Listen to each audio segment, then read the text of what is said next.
I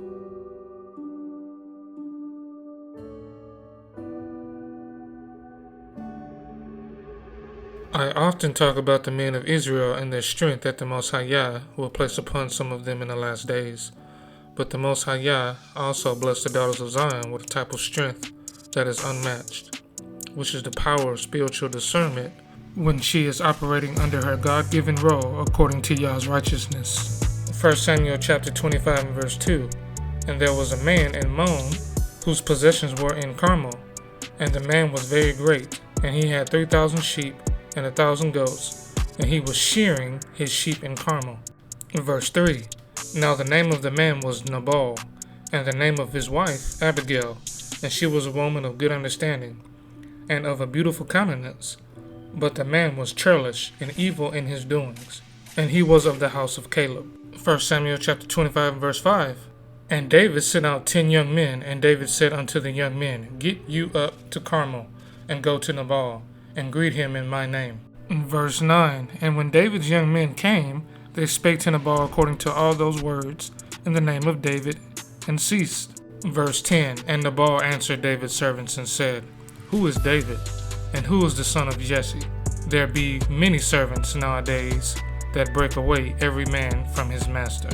Verse 11. Shall I then take my bread and my water and my flesh that I have killed from my shears, and give it unto men whom I know not whence they be? So David's young men turned their way, and went again, and came, and told him all those sayings. Verse 13. And David said unto his men, Gird ye on every man his sword. And they girded on every man his sword, and David also girded on his sword. And there went up after David about 400 men, and 200 abode by the stuff.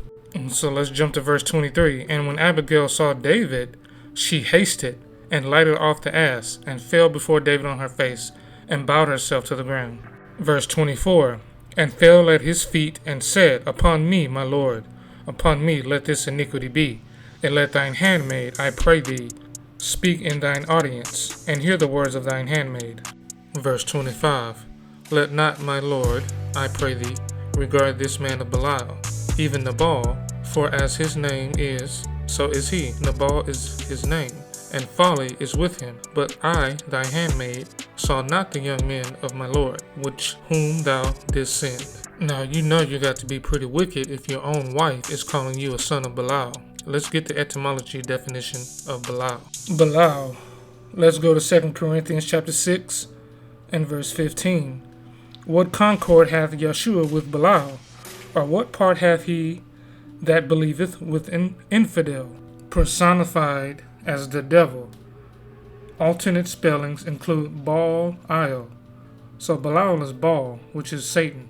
A son of Baal is considered worthless. A son of destruction are sons of lawlessness. So what's this really saying here about Nabal, Israel? It's saying he doesn't affiliate himself with common people. Nabal only offers his help to those whom he feels important enough by way of particular status.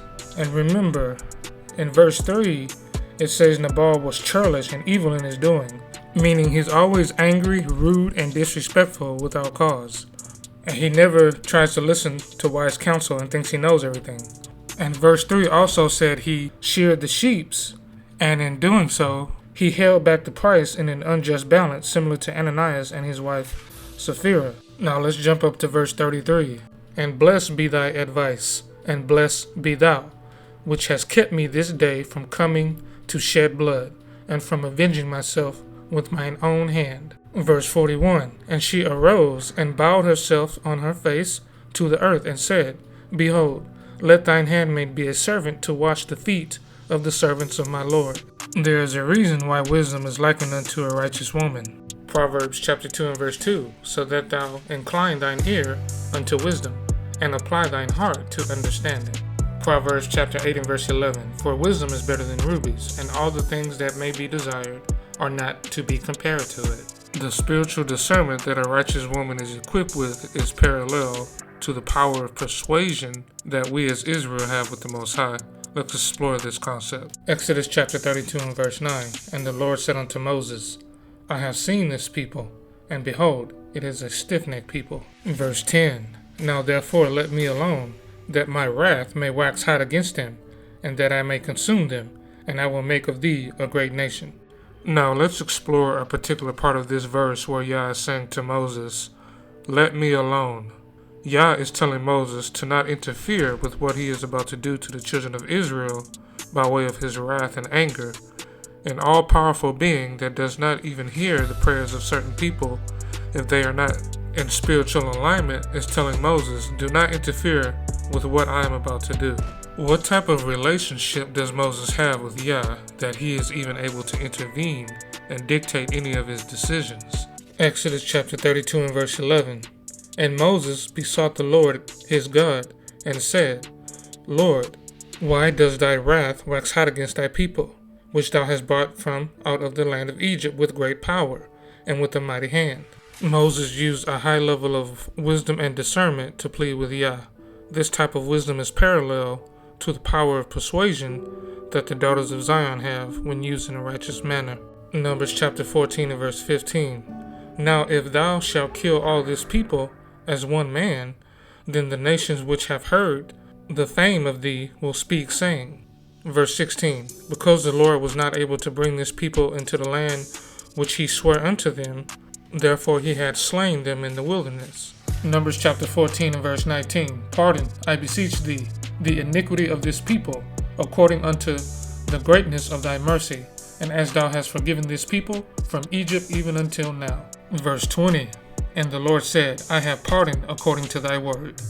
Yah said, according to thy word, according to the power of persuasion from the words that Moses spoke. This is a direct reflection of the power that one can wield when they are directly in alignment with Yahweh's divine order. Let's get another example. Joshua chapter 10 and verse 12. Then spake Joshua to the Lord in the day when the Lord delivered up the Amorites before the children of Israel. And he said in the sight of Israel, Sun, stand still upon Gibeon, and thou, moon, in the valley of Ajalon. Verse 13. And the sun stood still, and the moon stayed, until the people had avenged themselves upon their enemies. Is not this written in the book of Jasher? So the sun stood still in the midst of heaven, and hasted not to go down about the whole day. Verse 14. And there was no day like that before it or after it, that the Lord hearkened unto the voice of a man. For the Lord fought for Israel. Jeremiah chapter 3 and verse 14. Turn, O backsliding children, saith the Lord, for I am married unto you, and I will take you one of a city and two of a family, and I will bring you to Zion. He don't want everybody, only a select few who have a set-apart spirit of a Proverbs 31 woman. Proverbs chapter 31 and verse 10. Who can find a virtuous woman? For her price is far above rubies. And Yeshua is only coming back for his servants who have a spirit of a Proverbs 31 woman, and nothing less. And he called Israel his bride. So how does this tie into the women and men of Israel? Well, let's see. Matthew chapter 25 and verse 25. And I was afraid, and went and hid thy talent in the earth. Lo, there thou hast that is thine. Verse 26. His Lord answered and said unto him, Thou wicked and slothful servant, thou knewest that I reap where I sow not, and gather where I have not strawed. Proverbs chapter 31 verse 27. She looketh well to the ways of her household, and eateth not the bread of idleness. As well as all the other powerful examples in Proverbs chapter 31 on how she handles her home, which directly ties into how the men of Israel are supposed to handle the house of Yeshua. Numbers chapter 14 and verse 23. Surely they shall not see the land which I swear unto their fathers, neither shall any of them that provoke me see it. Verse 24. But my servant Caleb, because he had another spirit with him, and had followed me fully, him will I bring into the land whereunto he went, and his seed shall possess it. What type of spirit did Caleb have? All of the attributes of the Proverbs 31 woman are embedded within the Holy Spirit. Numbers chapter 14 and verse 30. Doubtless ye shall not come into the land, concerning which I swear to make you dwell therein, save Caleb the son of Jephunneh, and Joshua the son of Nun. Well, you might be saying to yourself, Caleb and Joshua were mighty warriors for Yeshua. You cannot completely compare their spirits to a Proverbs 31 woman. Well, let's get an example of that. 2 Samuel chapter 20 and verse 1. And there happened to be there a man of Belial, whose name was Sheba, the son of Berkri, a Benjamite. And he blew a trumpet and said, We have no part in David, neither have we inheritance in the son of Jesse, every man to his tents, O Israel.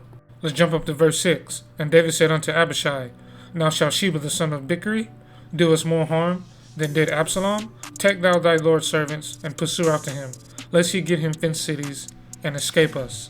Verse 15. And they came and besieged him in Abel of Beth-makkah, and they cast up a bank against the city, and it stood in the trench. And all the people that were with Joab battered the wall to throw it down. Verse 16. Then cried a wise woman out of the city, Hear, hear, say, I pray you, unto Joab, Come near hither, that I may speak with thee. Verse 17. And when he was come near unto her, the woman said, Art thou Joab? And he answered, I am. Then she said unto him, Hear the words of thine handmaid. And he answered, I do hear. Verse 19. I am one of them that are peaceable and faithful in Israel. Thou seekest to destroy a city and a mother in Israel. Why wilt thou swallow up the inheritance of the Lord? Just like we see of the example with Moses, he used wisdom parallel to a Proverbs 31 woman, and Yah hearkened unto his words. And the younger generation actually had a chance to go into the land and receive their inheritance, as opposed to Yah killing off everybody in the wilderness, which directly correlates with Joab and his men besieging the city out of their anger and killing off innocent people. And of course also the example with King David. He hearkened unto Abigail, and he did not go into Nabal's house and kill everybody inside the house. The Most High spared him of that sin. So let's pick it back up at verse 21. Verse 21, The matter is not so, but a man of Mount Ephraim, Sheba, the son of Bichri, by name, hath lifted up his hand against the king, even against David. Deliver him only, and I will depart from the city. And the woman said unto Joab, Behold, his head will be thrown to thee over the wall. So we see here in this example, this Proverbs 31 woman ain't playing no games, and she has a warrior spirit, just like Caleb and Joshua did for the zeal of the Father. She used her wisdom and separated the wheat from the tare. Verse 22, Then the woman went unto all the people in her wisdom, and they cut off the head of Sheba, the son of Bichri, and cast it out to Joab. And he blew a trumpet, and they retired from the city, every man to his tent, and Joab returned to Jerusalem unto the king. Ecclesiastes chapter 7 and verse 19, Wisdom strengtheneth the wise more than 10 mighty men which are in a city. Applying the wisdom of a Proverbs 31 woman helps one to maintain their inheritance, and keeps you from crashing out and potentially losing your spot in the kingdom by way of having innocent blood on your hands. In these upcoming years, there's going to be a lot of things that's going to try your spirit, and you never know what you might do until you put in that situation. That's why you have to be diligent and resilient in the word of Yah, especially in the times that we are living in, where spiritual warfare is ramping up at an exceedingly high rate. Every time you look on the news or social media, somebody has committed a mass shooting, somebody has killed a random person in a random attack unprovoked. Stay prayed up, Israel. Fast, pray. Keep your head on a swivel, because they're trying to jumpstart Jacob's trouble as fast as they can. This is the moment more than 20 masked and hooded people stormed into Heller Jewelers in broad daylight Monday. Some of them armed with guns, others with crowbars. Police say the mob then helped themselves to $1 million worth of fine jewelry. When they went in, they basically took over the store. They went to all the jewelry display cases and began just smashing the display cases at will, using the crowbars and the pickaxes, and basically taking whatever jewelry was available. When the store door closed behind them, police say it automatically locked, trapping the group inside. A witness captured the robbers firing shots to escape. It was a very dangerous situation. They did fire multiple rounds through the door, which caused the door to shatter, and they were able to then push the glass out and exit. Drone footage captured the suspects getting into their cars and speeding away. Police say choppers followed them. Officers arrested 3 men and a 17-year-old on International Boulevard in Oakland and arrested 3 others at the Dublin BART station. The biggest concern was not seeing just 1 or 2 or 3 people, but like 20 people being involved in something like this. Michael and Joyce Comer just bought their wedding rings at Heller. They were hoping to get them cleaned today, but the store was closed. They are appalled at what happened. Something really tragic could have happened, worse than stealing jewelry yesterday. Police say they're still looking for at least 17 suspects. They say detectives are working around the clock to find them. In San Ramon, Jody Hernandez, NBC Bay Area News. Romans chapter 16 and verse 1. I commend unto you Phebe, our sister, which is a servant of the church Centria. Verse 2. That ye receive her in the Lord, as becometh saints, and that ye assist her in whatsoever business she hath need of you, for she hath been a succorer of many, and of myself also. Verse 3. Greet Priscilla and Aquila, my helpers in Yeshua HaMashiach. Verse 4. Who have for my life laid down their own necks, unto whom not only I give thanks, but also all the churches of the Gentiles. Verse 6.